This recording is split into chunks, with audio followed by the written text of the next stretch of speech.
Oi, esse é o nosso vídeo sobre fisiologia humana, regulação renal do equilíbrio ácido básico.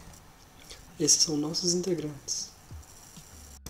Os processos metabólicos realizados em nosso corpo produzem continuamente produtos ácidos e básicos, sendo os ácidos os mais predominantes. Ao se relatar especificamente de regulação de pH em nosso organismo, está se falando diretamente das concentrações de H+, nos fluidos corpóreos. Como o corpo é composto de diversas células, estruturas, enzimas, etc., e muitas delas trabalham em pHs ótimos, o controle dos níveis de H+ no organismo se faz de extrema importância, existindo alguns mecanismos, como tamponamento químico, em primeiro momento, e regulação pulmonar. Vale recordar que a respiração exerce influência extrema sobre o pH sanguíneo, uma vez que ela realiza as trocas gasosas e a acidez do sangue está diretamente relacionada com a velocidade que essas trocas são feitas. Por fim, se esses sistemas não forem capazes de reverter a situação, os rins entram em ação e fazem a regulação. Tendo esse equilíbrio em mente, é importante lembrar alguns conceitos básicos. Ácido é uma molécula capaz de doar prótons e hidrogênio. O principal ácido do sangue é o dióxido de carbono. Base é uma molécula capaz de receber prótons, H+. A principal base do sangue é o bicarbonato. Os processos metabólicos do organismo geram ácidos que devem ser neutralizados para que se mantenha a homeostasia. A regulação do equilíbrio entre ácidos e bases tem como fator principal a concentração de H+ no organismo. O pH do plasma arterial varia de 7,35 e 7,45, sendo compatível com a vida entre 6,8 e 7,8. Acidose. Em condição de que os líquidos corporais estão bastante concentrados em íon H+, ou quando esses íons forem adicionados excessivamente em um meio. Consequentemente, o pH diminui, torna-se mais ácido. Alcalose. Condição que os líquidos corporais estão carregados de base ou quando os íons H+ são recheados intensamente de um meio. Consequentemente, o pH aumenta, tornando o meio mais básico. O metabolismo de gorduras e carboidratos gera diariamente uma grande quantidade de CO2, que por si só não é um ácido, mas ao encontrar com uma enzima da família das anidrases carbônicas, é feita sua síntese com a água, dando origem ao ácido carbônico, que posteriormente é dissociado em H+ e bicarbonato. Devido a isso, há sempre bicarbonato livre no plasma sanguíneo. Esse bicarbonato livre no sangue acaba por passar pelos rins, sendo filtrado junto ao glômerulo renal. O glômerulo renal é a unidade funcional dos rins, composta por um ramalhete de capilares circundados por uma membrana denominada cápsula de Bowman, através da qual se produz a filtração do sangue e eliminação dos resíduos metabólicos livres. Esse bicarbonato pode ser excretado ou absorvido dessa forma, e é feita a regulagem do pH pelos órgãos renais. A cada bicarbonato absorvido equivale a um H+ excretado, uma vez que normalmente o bicarbonato tampona o H+ no plasma sanguíneo. A absorção de bicarbonato ocorre principalmente no túbulo proximal e em menor proporção no túbulo coletor.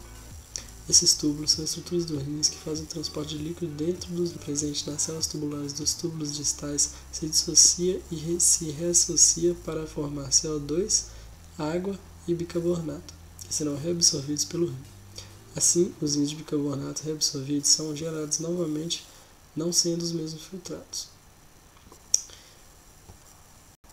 Além disso, como citado no sistema renal, existe a contribuição dos tampões de fosfato e amônia para a geração de novos bicarbonatos. Por exemplo, quando todo bicarbonato tiver sido reabsorvido e não estiver mais disponível para combinar-se com o H+, qualquer excesso de H+ pode combinar-se com íons fosfato ou outros tampões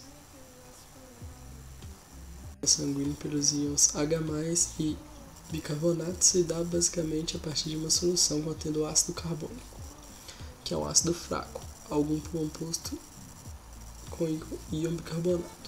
Como bicarbonato de sódio é formado e ionizado no corpo por ação da enzima anidrase carbônica, também presente na parede dos túbulos renais a partir da seguinte reação.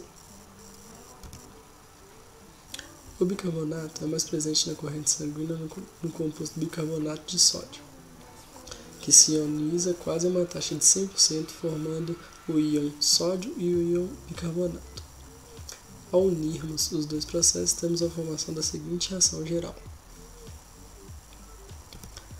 Esse sistema é capaz de tamponar soluções contendo variações bruscas de pH sanguíneo e corporal, já que tais variações são prejudiciais à homeostase. Quando há uma adição de compostos ácidos, como o ácido clorídrico ou a solução, os íons H+ liberados pelo ácido clorídrico são rapidamente contidos pelo íon bicarbonato, formando ácido carbônico ao dissociar-se em CO2 e água, podendo ser liberado pela via respiratória, como mostra a reação. Já na ocorrência de adição de algum composto alcalino na solução, o sistema tampão de bicarbonato também age no intuito de controlar as variações de H+ e pH utilizando o mecanismo de reação. Devido a essa reação, os níveis de CO2 no sangue baixam, o que é imediatamente compensado pelo sistema respiratório.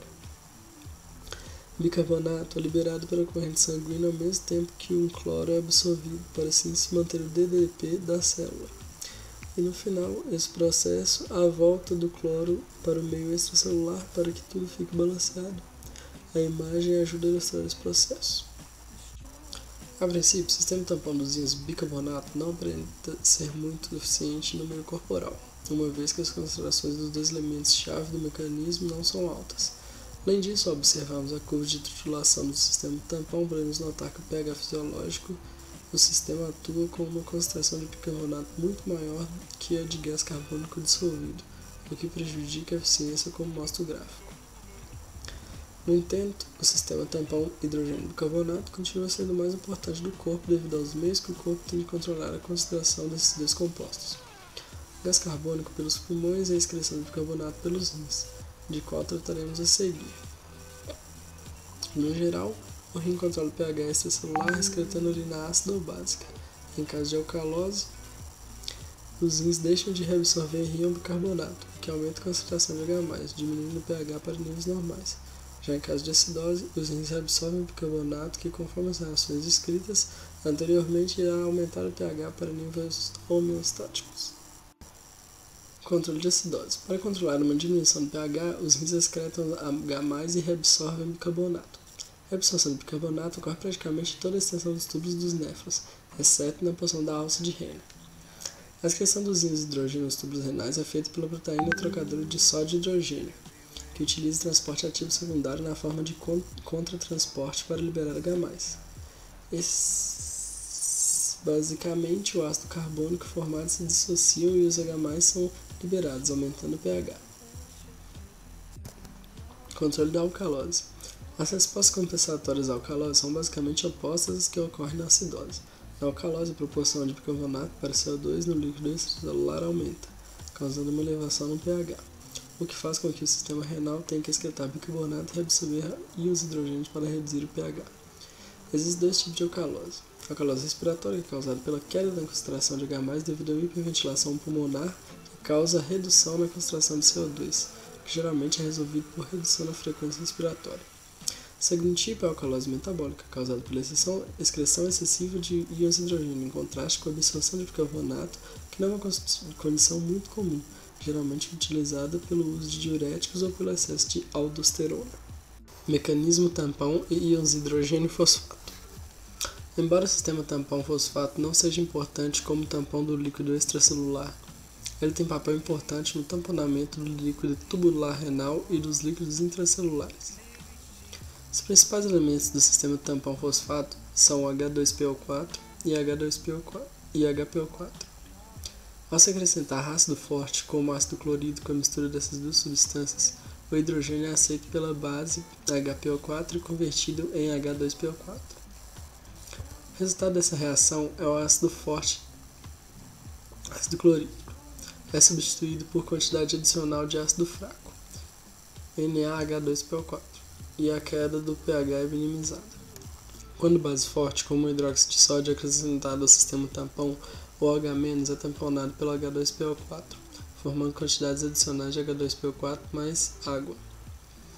Nesse caso, a base forte, hidróxido de sódio, trocado por base fraca, NaH2PO4, causando aumento discreto no pH. O sistema tampão fosfato tem pK de 6,8, valor próximo do pH normal de 7,4 nos líquidos corporais. Isso permite que o sistema opere próximo de seu poder máximo de tamponamento. Entretanto, sua concentração no líquido extracelular é baixa, apenas cerca de 8% da concentração do tampão do bicarbonato. Assim, O poder total do sistema do tampão fosfato no líquido extracelular é bem menor do que o sistema tampão bicarbonato. Em contrapartida, seu papel quase insignificante como tampão dos líquidos extracelulares, o tampão fosfato é especialmente importante nos líquidos tubulares dos rins por duas razões. O fosfato geralmente fica muito concentrado nos túbulos, aumentando assim o poder de tamponamento do sistema fosfato. E o líquido tubular geralmente tem pH consideravelmente menor do que o líquido extracelular, fazendo com que a faixa operacional do tampão fique próxima do pK do sistema. O sistema tampão fosfato é também importante no tamponamento do líquido intracelular, porque a concentração de fosfato nesse líquido é bem maior que no líquido extracelular. Além disso, o pH do líquido intracelular é mais baixo do que do líquido extracelular e, portanto, mais próximo do pK do sistema tampão fosfato comparado com o líquido extracelular. O mecanismo tampão da amônia é um dos mais importantes do sistema renal, sendo constituído pela amônia, pelo íon amônio e pelo bicarbonato.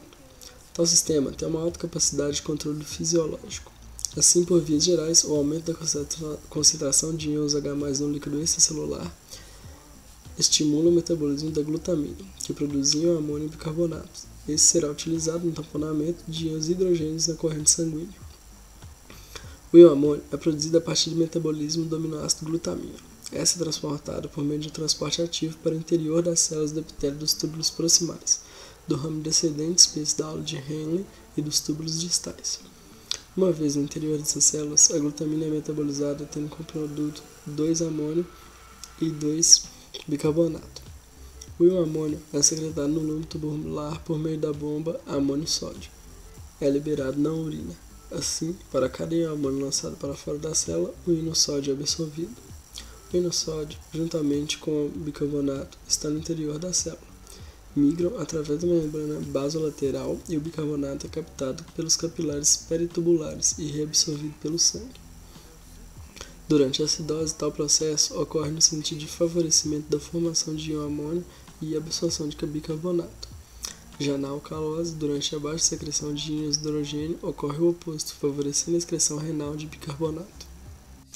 Correção renal da acidose e da alcalose. Correção renal da acidose. Ocorre acidose quando a proporção entre bicarbonato e CO2 no líquido extracelular diminui, causando assim diminuição do pH. Se a proporção diminui devido à queda de bicarbonato, a acidose é denominada acidose metabólica. Se o pH diminuir devido ao aumento da concentração de CO2, a acidose é denominada acidose respiratória. Independente da acidose ser respiratória ou metabólica, ambas as condições reproduzem redução de proporção entre bicarbonato e íons de hidrogênio no líquido tubular renal. Em consequência, verifica-se um excesso de íons de hidrogênio nos túbulos renais, ocasionando a reabsorção completa dos íons bicarbonato e deixando ainda os íons H+ disponíveis para se combinarem com os tampões urinários NH3 e HPO4. Por conseguinte, na acidose, os rins absorvem todo o bicarbonato filtrado e contribuem para o novo bicarbonato através da formação de NH4. Acidose respiratória. Ocorre redução do pH, aumento na concentração de íons H+ do líquido extracelular e elevação da concentração de CO2, que constitui a causa inicial da acidose. A resposta compensadora consiste no aumento de bicarbonato plasmático, induzido pela adição de novo bicarbonato ao líquido extracelular pelos rins. A elevação dos níveis de bicarbonato ajuda a compensar o aumento da concentração de CO2, restabelecendo o pH do plasma nos seus valores normais. Acidose metabólica. Há também uma redução do pH e aumento na concentração de íons H+ do líquido extracelular. Todavia, neste caso, a anormalidade primária consiste na diminuição do bicarbonato plasmático. As principais compensações incluem aumento da frequência ventilatória, que reduz a concentração de CO2, e compensação renal, que através da adição de novo bicarbonato ao líquido extracelular, ajuda a minimizar a redução inicial na concentração extracelular de bicarbonato. Correção renal da alcalose. Nesse caso, a proporção entre bicarbonato e CO2 no líquido extracelular aumenta, provocando elevação do pH, independente do fato de que a alcalose pode ser causada por anormalidade metabólica ou respiratórias. Verifique-se ainda aumento na proporção entre íons bicarbonato e íons H+, no líquido tubular renal. A causa final desse aumento consiste no excesso de íons bicarbonato, os quais não podem ser reabsorvidos dos túbulos, sendo, portanto, excretados na urina. Dessa forma, na alcalose, o bicarbonato é removido do líquido extracelular por excreção renal. Esse processo ajuda a restabelecer a concentração de íons H+, e o pH nos valores normais. A alcalose respiratória. Ocorre aumento do pH do líquido extracelular, sendo causada pela redução da concentração de CO2 do plasma devido à hiperventilação. Com isso, diminui-se a secreção de íons H+, pelos túbulos renais. Essa diminuição reduz a quantidade desses íons no líquido tubular renal e, dessa forma, não há íons H+ suficientes para reagir com todo o bicarbonato que é filtrado. O bicarbonato que não consegue reagir com os íons H+ não é reabsorvido, sendo excretado na urina, e assim a concentração plasmática de bicarbonato é reduzida e a alcalose corrigida. Alcalose metabólica. Acontece também aumento do pH do plasma e diminuição na concentração de íons H+. Contudo, sua causa é a elevação da concentração de íons bicarbonato no líquido extracelular. Essa normalidade é compensada em parte por uma redução da frequência respiratória, que aumenta a concentração de CO2 e ajuda a restabelecer o pH do líquido extracelular. Além disso, o aumento do bicarbonato resulta em aumento da carga filtrada de bicarbonato, o que por sua vez gera excesso de íons bicarbonato em relação aos íons H+ secretados no túbulo renal. Os bicarbonatos em excesso não conseguem ser reabsorvidos, já que não têm como reagir, sendo excretados na urina. Obrigado por assistir.